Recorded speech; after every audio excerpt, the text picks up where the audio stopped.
Me da muchísimo gusto estar con ustedes el día de hoy y llegar hasta sus casas. El día de hoy le quiero dar la bienvenida a todas las niñas y a todos los niños que nos acompañan en Aprende en Casa 3. Y como ya es costumbre, vamos a darle la bienvenida a nuestra queridísima maestra Cecilia. Bienvenida, maestra. Gracias, Larisa. ¿Cómo estás?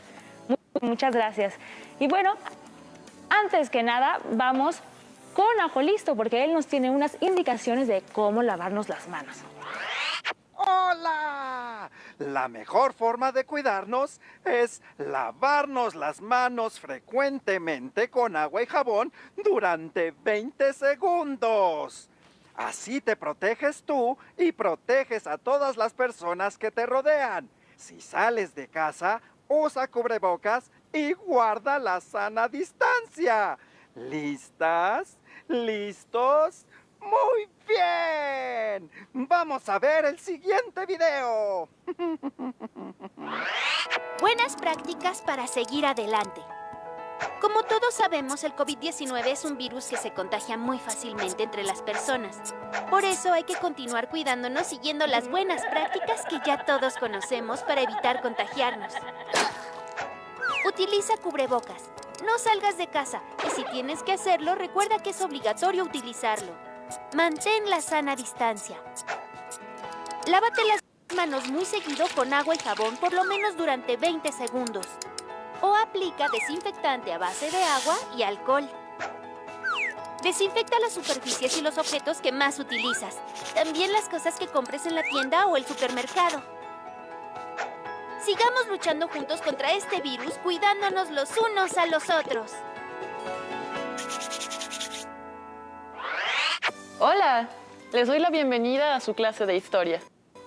El día de hoy vamos a continuar aprendiendo las características más importantes del Porfiriato, ese periodo de nuestra historia que transcurrió durante las últimas décadas del siglo XIX y la primera década del siglo XX, y que se caracterizó por ser una época de modernización, de desarrollo económico, de fortalecimiento del Estado, de conflictos sociales, y que obtiene su nombre por el hecho de que durante todos esos años el poder político se concentró en una sola persona, Porfirio Díaz. ¡Uy! ¡Muy bien! ¡Hola, maestra! Hola, Ton. ¡Hola, Lari! Hola, Ton, ¿cómo estás? Muy bien y listo para aprender. Y me encanta lo que dice la maestra. Me emociona muchísimo. Me interesa mucho aprender sobre el Porfiriato porque sé que es un antecedente de la Revolución Mexicana. Y ese es mi episodio favorito de la historia. Lleno de cañonazos y luchas por la tierra, por la libertad, por la justicia. Yo también quiero aprender más sobre el Porfiriato. Me parece una etapa muy interesante por todos los avances tecnológicos que hubo, como los ferrocarriles, el telégrafo, la luz eléctrica, el cine. Como usted dijo, maestra, esa fue una época de modernización. Y yo pienso que Porfirio Díaz hizo un gran trabajo como líder de ese proceso, ¿sí o no? ¡Uy, no, Larisa! ¿Por qué? ¿Cómo puedes decir eso? No, no, no. Si todo el mundo sabe que Porfirio Díaz fue un tirano que se quedó muchísimos años en la presidencia y que encarcelaba y perseguía a todos los que no pensaban como él. Pues sí, Ton, pero bajo su gobierno nuestro país alcanzó una estabilidad que nunca antes había tenido y eso permitió que la economía prosperara. Pero se perdieron las libertades. Pero los avances tecnológicos beneficiaron a todos. Pero hubo muchísima desigualdad. Pero aumentó la riqueza nacional. Pero... Vaya. Pues qué interesante discusión están teniendo. Y me temo que ambos tienen un poco de razón. Recordemos que la historia nos sirve justamente para crearnos un criterio propio y aprender de las luchas pasadas. La historia siempre nos ayuda a entender el pasado para poder mirar el presente. El Porfiriato, además, es una etapa histórica llena de contradicciones. Por un lado, hubo un gran progreso material y económico, como dice Larisa, pero también aumentó la desigualdad y la pobreza extrema, como dice Ton. El país alcanzó una nueva estabilidad política, pero la población sufrió una violenta represión. En un inicio, Porfirio Díaz subió al poder como un revolucionario liberal, pero años después él mismo tuvo que ser derrocado como un cruel dictador. Todas estas contradicciones hacen que el porfiriato sea un periodo complejo, y para comprenderlo es necesario entender cómo es que el gobierno de Porfirio Díaz se fue consolidando como una dictadura. ¿Ustedes saben qué es una dictadura? Sí, yo sí, maestra. Una dictadura es una forma de gobierno en la que una sola persona o un solo grupo toman todo el poder, sin límites, ni divisiones, ni nada. Y para conservar el poder, los dictadores tienen que ignorar las leyes o tienen que cambiarlas y reprimir los derechos humanos. Muy bien, Ton. Eso precisamente es una dictadura. Y en el caso del gobierno de Porfirio Díaz, decimos que fue una dictadura porque las instituciones de justicia y el poder legislativo obedecían sus órdenes, porque impidió que se llevaran a cabo elecciones libres e impuso a los gobernadores de los estados, porque eliminó las libertades políticas, censuró a la prensa y reprimió las protestas sociales. Maestra, pero yo no entiendo. Si el gobierno de Porfirio Díaz llegó a ser tan tiránico, ¿por qué no lo derrocaron antes? En nuestras clases anteriores hemos aprendido que cuando Díaz subió al poder, en el país existían muchos grupos políticos diferentes, como los liberales y los conservadores, y también las diversas facciones dentro del Partido Liberal, como los moderados y los radicales, los juaristas y los lerdistas. ¿Cómo es que Porfirio Díaz logró imponerse sobre todos ellos? Excelentes preguntas, Larisa. Es muy importante tomar en cuenta que el gobierno de Porfirio Díaz no fue una dictadura desde el inicio, sino que se fue convirtiendo en una dictadura al ritmo que Díaz fue ganando la lealtad de los principales líderes y logró diluir los conflictos que existían entre ellos a través de una política de conciliación. O sea, a través de arreglos y negociaciones entre los diferentes grupos políticos. Pero hacer que todos se pusieran de acuerdo debido a eso, debió haber sido muy difícil, ¿no? Casi imposible. Es decir, ¿cómo podrían haberse reconciliado los liberales que estaban tan divididos entre sí y los conservadores que habían perdido tanta influencia? Era imposible lograr que todos estos grupos se pusieran de acuerdo. Y además, lograr esta reconciliación le tomó varios años a Porfirio Díaz, quien poco a poco y muchas veces con el uso de la fuerza, fue logrando tejer redes de poder a su favor. En este proceso, fue importantísimo convencer a la población de que el objetivo del nuevo gobierno liberal debía ser establecer la paz e impulsar el desarrollo económico, buscar el orden y el progreso. ¿Orden y progreso? ¿Paz y desarrollo? Pues claro. ¿Quién podría estar en desacuerdo con estos objetivos? Si eso era lo que prometía el gobierno de Porfirio Díaz, supongo que no era tan difícil que lo apoyaran, sobre todo considerando el impacto que habían tenido todas las guerras y las crisis económicas que habían ocurrido hasta entonces, ¿no? Pero, ¿y qué me dicen de la libertad? Si Porfirio Díaz pertenecía al Partido Liberal, como Benito Juárez y su grupo. Y si la lucha por sus libertades y los derechos habían sido tan importantes para ellos, ¿cómo es que no era importante para Díaz? No lo puedo entender. Sí era importante, Ton, pero no era su prioridad. Conforme Porfirio Díaz iba concentrando el poder político más y más, reprimiendo a sus adversarios y tomando el control de las instituciones, su gobierno se justificaba diciendo que las libertades llegarían una vez que el proceso de modernización hubiera avanzado, que la libertad sería una consecuencia del progreso material, pero que primero era necesario imponer la paz. Este es un elemento muy importante de nuestro tema de hoy. Así que para reforzarlo, quisiera invitarles a que veamos un video que explica cómo es que los avances tecnológicos, las nuevas obras públicas y el descubrimiento de nuevas fuentes de riqueza, como el petróleo, ayudaron a consolidar el gobierno dictatorial de Díaz, porque lo que hicieron fue crear una imagen de modernidad, de estabilidad para el país. Presten atención a lo que dice el video acerca del positivismo, como la filosofía del Porfiriato que veía la ciencia como la clave del progreso. Vamos a verlo. Sí.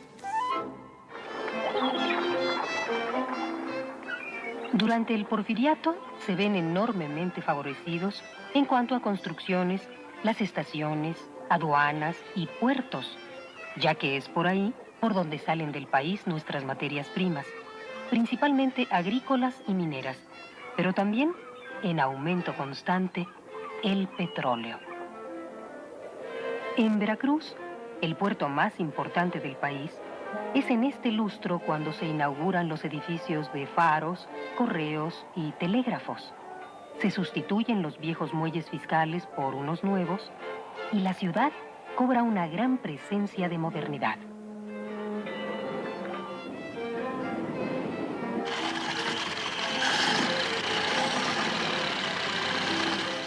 Las invenciones y los avances técnicos que se sucedían incontenibles a escala mundial se integraban perfectamente en la filosofía positivista que inspiraba al régimen de don Porfirio, para el cual llegó a ser un lema: el progreso científico y la modernización. La invención y perfeccionamiento de la máquina de vapor en el siglo anterior llevó a todo el mundo a un auge del cual no escapó México en la construcción de vías férreas. Para 1910 había un total de 19.100 kilómetros y el crecimiento anual del 12% era exorbitante. Sin embargo, la totalidad del personal que manejaba el movimiento de los trenes era norteamericano. ¡Guau! ¡Pero cuántos cambios! No solo se remodelaron los antiguos puertos y se construyeron todos esos kilómetros de vías para el ferrocarril. Hasta se inventaron máquinas para hacer tortillas. ¡Qué rico! Vaya, sí que se estaba modernizando todo. Pero supongo que con todas estas mejoras era pues más fácil que Díaz justificara su manera de gobernar. Sí, se nota que en ese entonces existía un ambiente de gran confianza en el progreso tecnológico. Seguramente el positivismo ayudó a que el porfiriato se consolidara, porque como dice el video, el positivismo era una filosofía que consideraba que la ciencia era la clave para avanzar. Entonces, es posible que mucha gente haya estado de acuerdo con la dictadura de Díaz, porque se estaban cumpliendo los objetivos de modernizar la economía del país. Exacto. Para la mentalidad de esa época, la ciencia, la tecnología y el desarrollo económico se habían vuelto lo más importante. Y fue por eso que la ideología porfirista del orden y el progreso pudo imponerse y se convertiría en un elemento clave para que la dictadura de Porfirio Díaz pudiera consolidarse. Ahora bien, en un territorio tan grande como el de nuestro país y ante la inmensa diversidad de fuerzas políticas locales, la dictadura de Díaz enfrentó un gran desafío. ¿Cómo mantener el territorio bajo control? ¿Qué hacer con todos esos soldados y jefes políticos rebeldes? ¿Cómo asegurarse de que obedezcan las órdenes del gobierno? Uy, pues a cañonazos. ¿Cómo crees, Ton? Bueno, digo, después de todo, el ejército estaba siempre a la orden del dictador y Díaz podía mandar todos los cañonazos que quisiera, ¿no? No lo sé, Ton. Usar al ejército para obligar a los gobernadores a obedecerte suena pues, un poco complicado y un poco extremo también. Yo creo que más bien Porfirio Díaz buscó la manera de asegurarse de que los gobernadores y los militares estuvieran de acuerdo con él y lo obedecieran de buena gana, ¿no, maestra? Pues, otra vez, ambos tienen un poco de razón, ¿eh? Ya fuera a través de negociaciones y arreglos pacíficos o con el uso de la fuerza y los cañonazos, Díaz buscó controlar a los líderes y a las autoridades políticas de las distintas regiones del país. Al hacer pactos con esas autoridades locales y obtener su lealtad, Díaz logró hacer depender a los gobiernos estatales y municipales del poder federal. De esa manera, Díaz se convirtió en el núcleo del poder político, el centro desde el cual se definía el resto de la estructura. Desde los gobernadores y los caciques hasta los presidentes municipales, pasando por los oficiales del ejército, todos respondían a la autoridad de Díaz. ¡Wow! Sí. Oye, maestra, pero tengo una duda. ¿Cuál? ¿Qué son los caciques? Los caciques, Ton, eran jefes políticos que controlaban regiones específicas. Solían ser grandes terratenientes, acaudalados mineros o populares comandantes que tenían un gran poder e influencia entre la población de sus localidades y también entre sectores de la milicia, por lo que muchas veces actuaban como intermediarios entre la sociedad local y las autoridades formales. Era complicado para las élites soltar sus privilegios y hay que reconocer que entonces hubo muchos avances en todos los ámbitos. El porfiriato benefició a mucha gente. Por ejemplo, Matilde Montoya fue la primera mujer mexicana en obtener el título de médico y esto ocurrió durante el porfiriato. ¿Sí? ¡Wow! No, pues sí, maestra. Ahora estoy viendo cómo la historia no es un cuento de héroes y villanos. No es tan sencillo. Oye, maestra, pero ¿y entonces estos caciques eran como si fueran los gobernadores? No exactamente, Ton, porque los caciques no eran autoridades que se eligieran por el voto popular y no siempre formaban parte de la estructura oficial del gobierno, digamos. Más bien, los caciques eran individuos que habían logrado destacar y que eran influyentes en su región. Casi siempre fueron líderes con carisma y con la capacidad de movilizar a grandes grupos e incluso, si así se lo proponían, podían organizar levantamientos armados contra el gobierno. Por ejemplo, algunos caciques famosos del porfiriato fueron Jerónimo Treviño o Trinidad García de la Cadena. Ellos fueron militares que a lo largo de los años habían amasado un enorme prestigio y popularidad como líderes locales. Treviño en Nuevo León y García de la Cadena en Zacatecas. Ya entendí. Entonces, al pactar con estos caciques, Díaz los hacía sus aliados y así mantenía sus territorios bajo control, ¿cierto, maestra? Exactamente, Ton. Así es. Crear estas alianzas con los caciques fue fundamental para que Porfirio Díaz pudiera mantenerse en el poder, pues ellos, los caciques, eran su principal apoyo cuando se celebraban elecciones presidenciales, legislativas, de gobernadores, municipales, etc. Los caciques, como eran los intermediarios de los gobernadores de los municipios, lo que hacían era manipular a los alcaldes en los procesos electorales. En este proceso era absolutamente necesario que entre el gobierno central y los caciques se trabajara de común acuerdo para que así saliera como gobernador el candidato que a Porfirio Díaz le parecía que era el más adecuado. Además, los caciques también eran quienes se encargaban de combatir los levantamientos rebeldes de jefes militares, de campesinos, de comunidades indígenas y de obreros. Entonces, durante el porfiriato sí había elecciones, porque yo creí que por ser un dictador, Díaz había prohibido las elecciones y que así había sido o era la forma en la que se mantenía en el poder. No, Ton.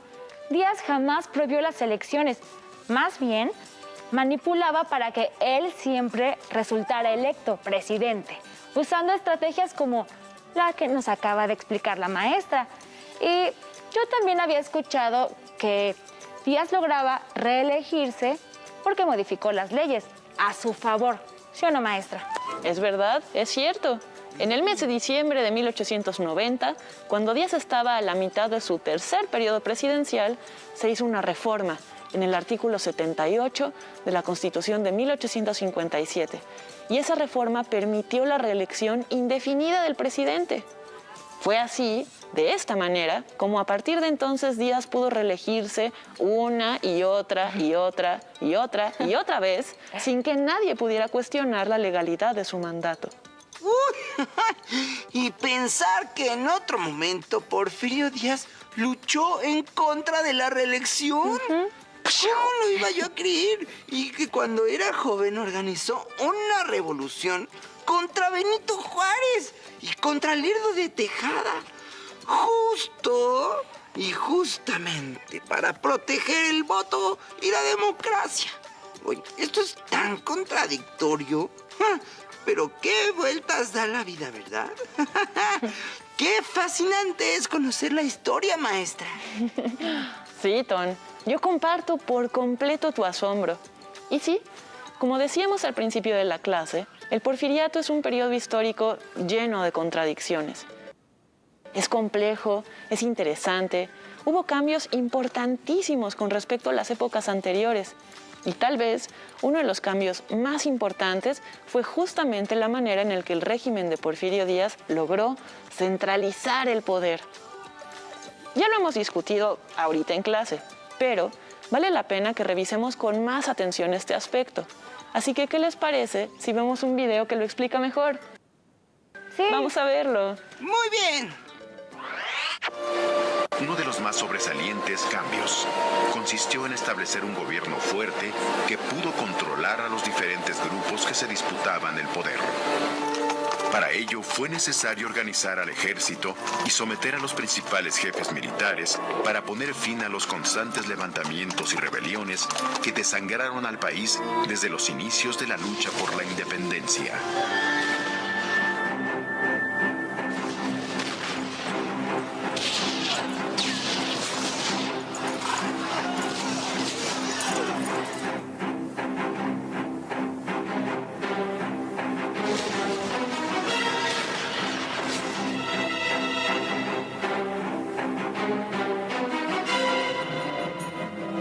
De igual forma, por medio de concesiones políticas, buenos negocios y en algunos casos por la fuerza de las armas, don Porfirio logró acuerdos con los caciques y gobernadores que dominaban las distintas regiones de la República.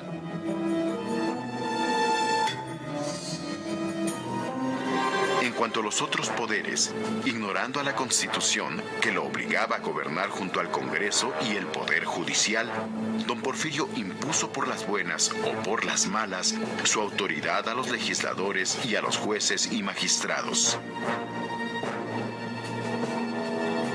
Nada escapó al control del gobierno.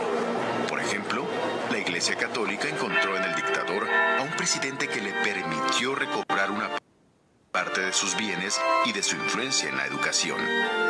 La misma esposa de Díaz, doña Carmen Romero Rubio, igual que muchos funcionarios, eran vistos con frecuencia en ceremonias religiosas públicas que se suponía estaban prohibidas por la Constitución.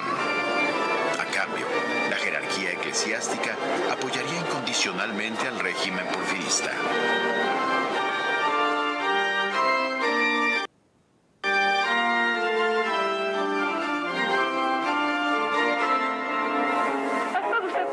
Señor cura? Y mucho, así es como la iglesia quiere que se diviertan sus hijos, porque le aseguro a usted que están los tiempos llenos de peligros para las almas sencillas.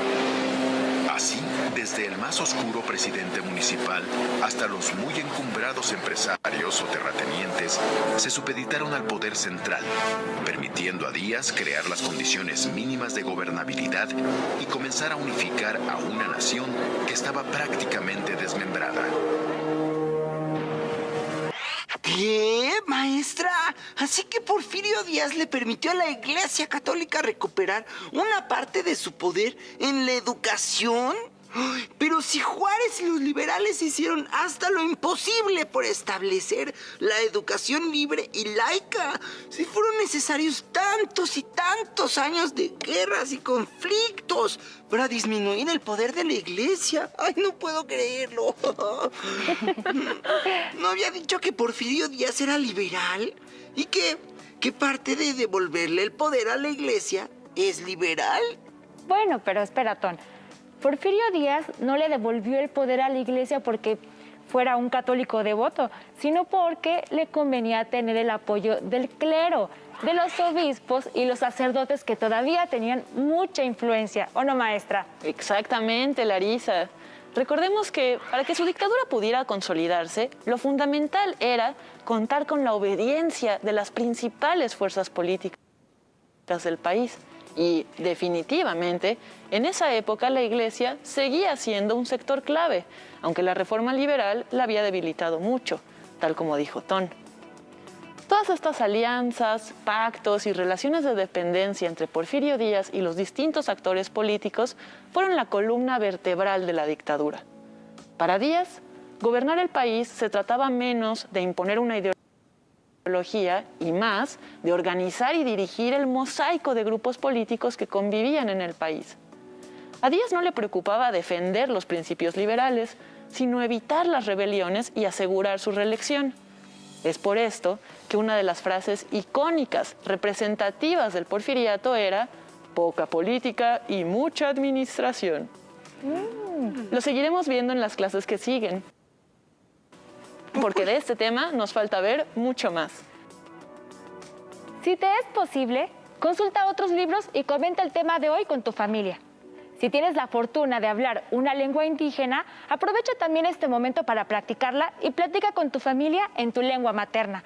Por hoy hemos terminado con conciliación, política y centralización del poder. Espero lo hayan disfrutado tanto como nosotros. A continuación, educación física.